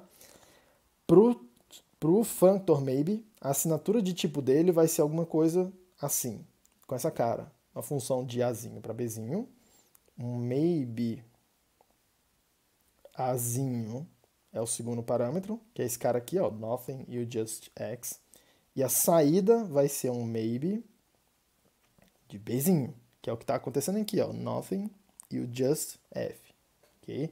É interessantíssimo, importante vocês olharem, terem noção dos tipos aqui a todo momento, o que está acontecendo, tá? E o functor ele é caracterizado por aquela ideia de que se essa aqui é a estrutura que está envolvendo meus dados, essa estrutura tem que ser mantida aqui, tá? Eu não posso alterar a estrutura. Então, se o formato da estrutura é nothing, ela não foi alterada aqui. Se o formato da estrutura era just, tá? Ela não foi alterada aqui, ok? Na minha cabeça, eu gosto de pensar alguma coisa assim, ó, tá? A primeira linha, se eu pensasse no nothing como se fosse uma bolinha que não tem nada dentro, na hora que eu terminar de fazer o fmap, eu vou ter uma bolinha, opa, até melhor aqui, ó. Eu vou ter uma bolinha, a estrutura é igual, não tem nada dentro, mas o tipo é diferente. Lembrando que isso aqui é os dados que potencialmente estariam aqui eram bzinhos, do tipo bzinho, e os dados que tem aqui são potencialmente azinhos. Okay? Então são bolinhas de cores diferentes. É tipo isso, tá? Mas a estrutura é a mesma. Se por outro lado eu tenho quadradinho com um valor x lá dentro, na hora que eu faço o fmap, eu vou ter um quadradinho também com o valor fx lá dentro. Lembrando que lá dentro o tipo é bzinho, enquanto que aqui dentro o tipo é azinho. E a estrutura que envolve a informação, tá? A estrutura que envolve a informação se mantém a mesma. Okay? Eu gosto bastante do maybe aqui, porque eu posso dar esse exemplo bastante visual, que é isso que tem que acontecer. Essa que é a intuição por trás do maybe. Tá?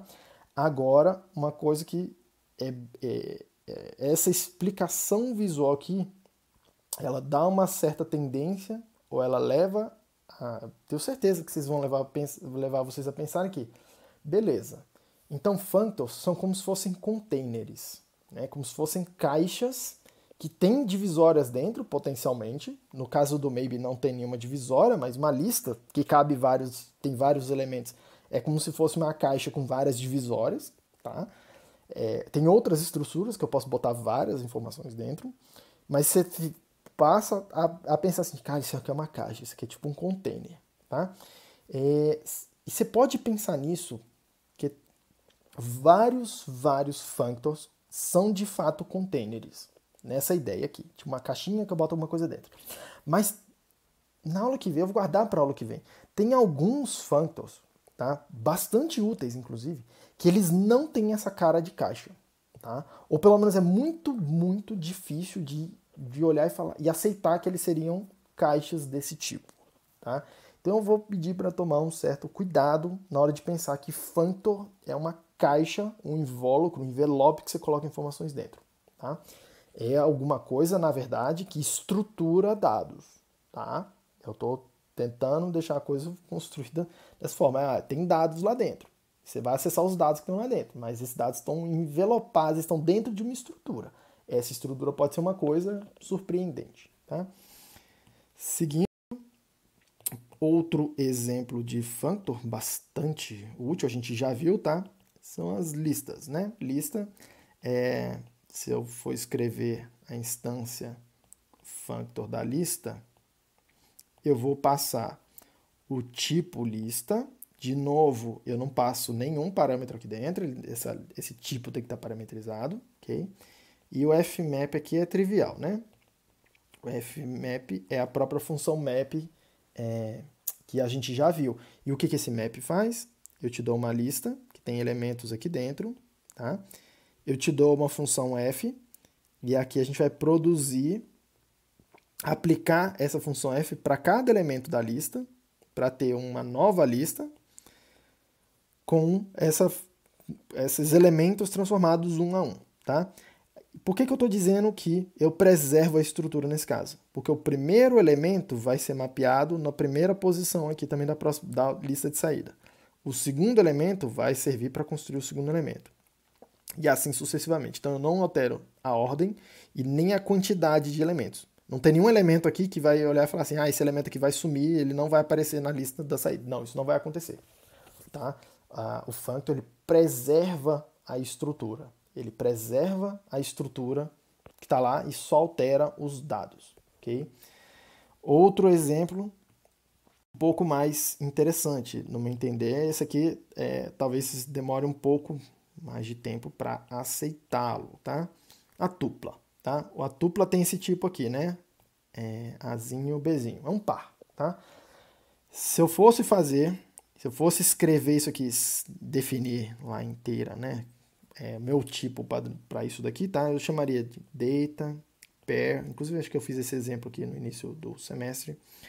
Azinho, Bzinho, tem 2 parâmetros, e eu vou construir um pair, vou colocar os 2 parâmetros aqui dentro, é um tipo produto, tá? E aí pensa assim, opa, o functor precisa ter um parâmetro, só um parâmetro, esse aqui tem 2. Mas você pode pensar que isto aqui é o construtor do tipo e o parâmetro é esse tipo Bzinho.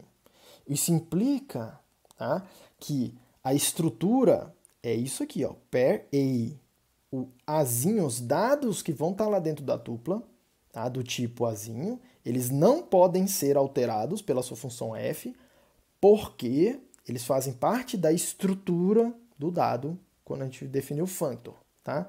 O que isso quer dizer na prática? Vamos lá, ó. A instância deles vai ficar assim. Instância functor de lista de Azinho, alguma coisa que é um parâmetro B aí, que eu não estou fornecendo, que é o que está faltando, where. Lembrando que eu estou fazendo definições aqui que não funcionam exatamente lá na linguagem, tá? Se você escrever isso aqui, eu acho que ele não vai aceitar essa instância aqui, precisa de uma sintaxe especial para poder declarar isso aqui. Já está tudo declarado na biblioteca básica. Mas eu estou escrevendo de uma forma que, tipo, tá bom, dá para entender o que está a ideia por trás disso, tá? Depois junto disso aqui eu vou colocar para vocês a referência do código-fonte da biblioteca padrão, que vocês vão lá e ler, tá aqui, realmente o Edil falou que não compila isso aqui. Para consertar os problemas na prática, eles são assim, tá? Mas enfim, aí vocês dão uma olhada no código-fonte, vocês vão ver que tem coisas um pouco razoavelmente avançadas lá para resolver alguns problemas de tipagem. Mas vamos seguir aqui. Eu preciso definir essa função fmap, ela recebe uma função f, e ela recebe um parâmetro, uma informação que é do tipo, que é uma tupla, que tem um azinho e um x aqui dentro. Lembrando que, deixa eu marcar aqui, o meu fmap nesse caso específico é uma função que recebe essa função aqui, de A para B, uma tupla de A, aqui ficou ruim, né? Vou chamar assim. Espera aí, que senão vai confundir esse monte de Azinho e Bzinho aqui agora. Vou chamar aqui de M para N, ok? Ele recebe uma tupla que é A, B, tá? A, alguma coisa aqui. Estou chamando de B. Aliás, perdão, não pode ser B aqui não. É alguma coisa M, porque esse tipo aqui tem que ser o mesmo tipo do parâmetro lá da função, né? De onde eu vou alimentar os dados para passar para essa função. E ele vai produzir uma tupla, que é do tipo Azinho N, tá? Esses dados aqui vão alimentar a função, que recebe Mzinhos e produz N. Esse tipo aqui está ligado com esse. Okay? Então, tem uma estrutura que dentro tem Mzinhos, e na saída eu tenho uma estrutura que dentro tem Nzinhos. Agora repare que o Azinho eu não posso mexer, tá? Então é bastante tentador querer fazer o seguinte. Ora, se eu tenho um dado aqui e eu tenho outro dado aqui, é bastante tentador querer fazer f de A, f de x, ok? Alterar os dois dados. Afinal, tem duas informações, tem uma função, taca lá dentro, tá? Agora, lembrando que eu não posso alterar esse valor porque ele faz parte da estrutura desse dado per EI, tá? Ele faz parte dessa estrutura, então não posso alterar isso aqui, tá? Então a implementação correta seria algo nessa linha. Só altera, a função f só vai influenciar o segundo elemento do par. Tudo bem? É a instância da tupla, é o functor da tupla, tá? Ele só altera o segundo elemento, ok? Por incrível que pareça, isso tem utilidade, tem bastante utilidade, tá? Mas para frente a gente vai construindo alguma coisa com isso daqui, tá?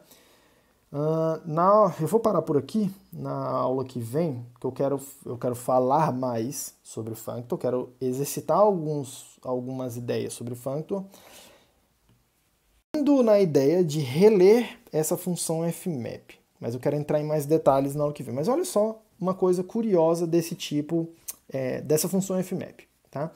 Primeiro, uma interpretação dela é fazer isso, né? Eu tenho uma estrutura, tenho alguma coisa, um invólucro, um container, sei lá, uma estrutura, tá? Dentro dessa estrutura, eu tenho dados. E o que o fmap faz é abrir a estrutura, como se ele estivesse abrindo a caixa, pegando minha f, alterando os dados que estão lá dentro, alterei, tenho dados novos dentro da caixa, eu fecho a caixa. É como se fosse essa ideia mesmo, tá? Você pode pensar no fmap dessa forma. Tem uma forma que talvez seja ligeiramente mais poderosa, que é uma leitura equivalente, que é pensar essa fmap ligeiramente diferente. E olhando a assinatura de tipo, eu quero dar essa interpretação, que é o seguinte. Essa fmap, dá uma olhada, ela recebe uma função que é de Azinho para Bzinho. É o primeiro parâmetro.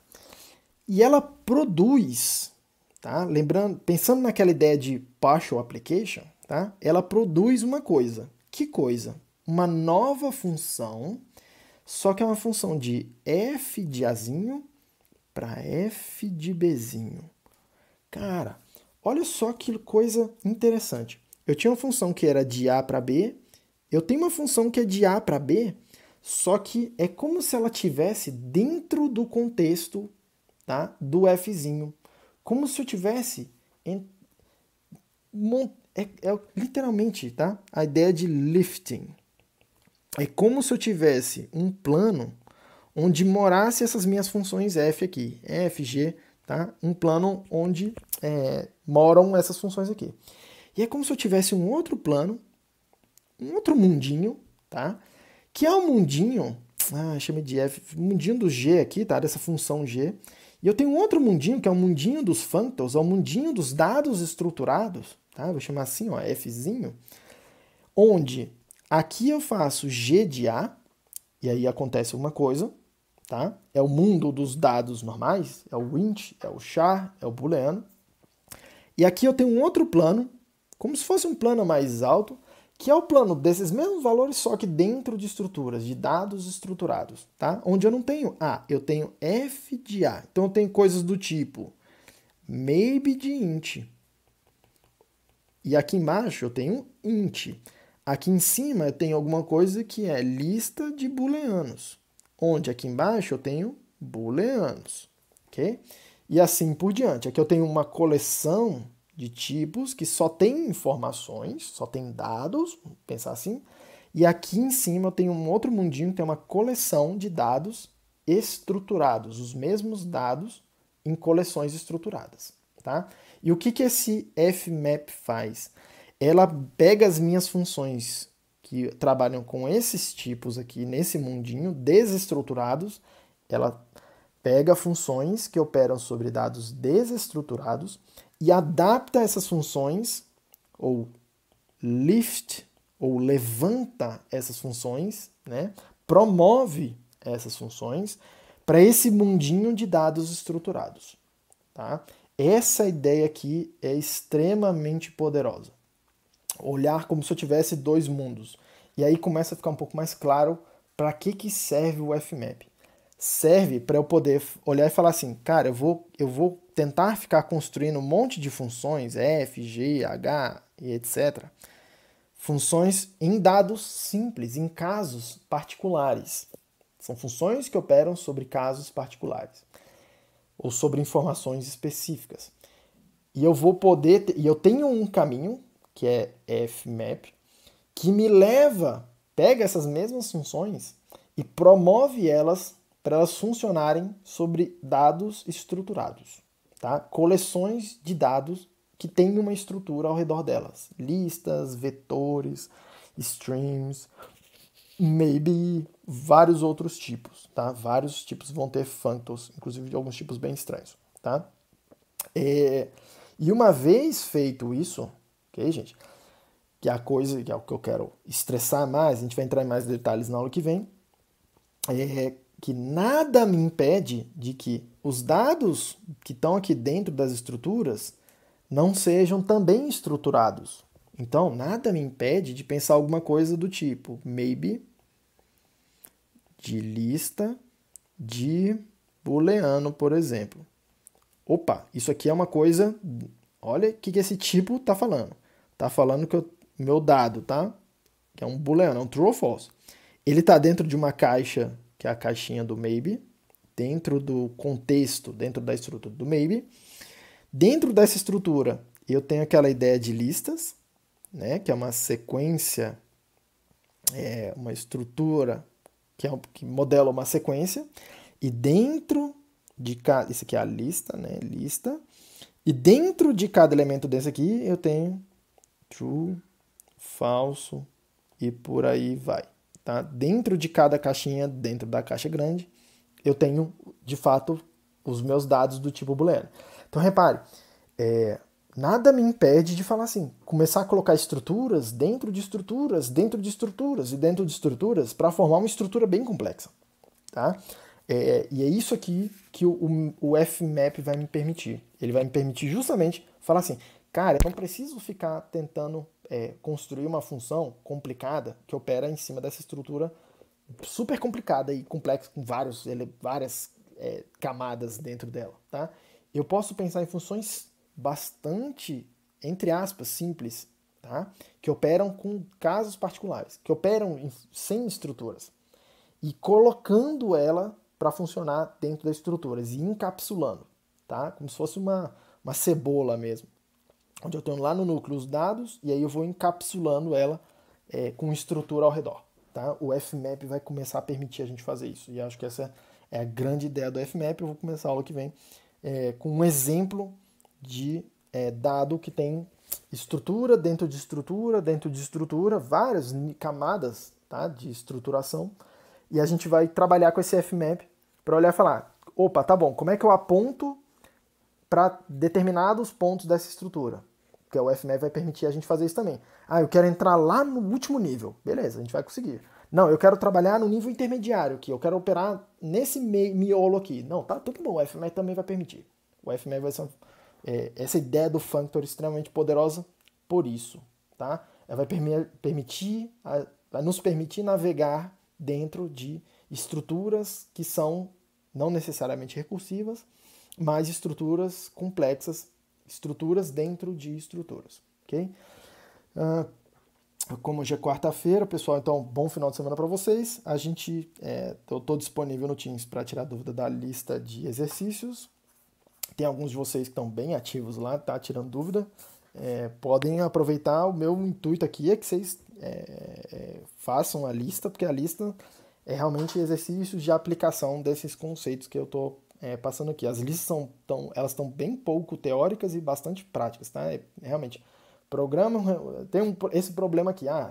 Quero calcular essa sequência aqui, sei lá, quero calcular essa conjectura na matemática aqui. Então, faz para mim uma coisa que faz isso. Não, quero calcular esse algoritmo aqui numérico, quero implementar esse algoritmo aqui, ó, sei lá, de votação, né? De avaliação de votações. Então tá bom. Então implementa esse algoritmo aqui, tá? Que a ideia é que vocês vão pegar problemas mais práticos e usar essa teoria aqui para conseguir estruturar os programas de vocês, tá? E eu estou bastante feliz com alguns de vocês, porque vocês estão fazendo uma solução, e é bem a ideia mesmo de Haskell, é fazer uma solução simples no começo, assim, verbosa, né? Tipo assim, tratando vários casos, e estão refatorando bastante o código de vocês. Tá? Tem alguns alunos aqui, 3 ou 4 com que eu já conversei, que estão com soluções bastante elegantes, depois de ter refatorado o mesmo código 3 ou 4 vezes. Tá? E é bem bacana. Haskell é uma linguagem assim, meio que gostosa de fazer essa refatoração, tá? Porque é aí que você começa a ver o valor dessas abstrações aqui, tá? E é assim mesmo que elas foram construídas. Pegando, implementando o caso, falando, opa, esse caso aqui encaixa naquele padrão do folder. Beleza, então vou reescrever em termos do folder. Aí seu programa já fica menor. Pô, mas esse aqui ó, é folder combinado com map. Pô, o Edil me mostrou um teorema que me permite reescrever isso aqui de uma forma mais compacta ainda. Então vou reescrever, tá? E aí você começa a ver o valor de ir refatorando e otimizando aos poucos, e sempre a partir de um código simples que funciona, e você vai melhorando, você vai melhorando, você vai melhorando. E em Haskell é bem bacana, é bem gostoso de fazer esse processo. Ok, gente? Então é isso aí. Na aula que vem a gente vai ver outros exemplos de functor e vai estender essa álgebra dos functors, igual a gente estendeu do semigrupo para o monoide, colocando coisas adicionais no semigrupo, tá? Eu construí o monoide, eu vou daqui colocar uma coisa a mais no functor, pedir mais do meu functor. Por enquanto eu só estou pedindo identidade e a ideia de composição do FMAP. Eu vou pedir uma coisa adicional para ele, eu vou pedir mais, que ele faça mais para mim, e aí a gente vai construir uma álgebra mais poderosa, que a gente chama de aplicativo, tá? E a partir desse aplicativo aí, a gente vai pedir uma coisa a mais e vai construir a mônada. Já está chegando na mônada, tá? E mônada, olha o nome, tá? Monad, em inglês, né? Monoide, o nome é parecido, é porque eles têm alguma coisa a ver um com o outro, tá? É onde a coisa meio que vai conversar um com o outro, tá? Mas isso são sendo dos próximos capítulos, a gente já vai chegar lá. Um abraço para vocês, gente. Um abraço.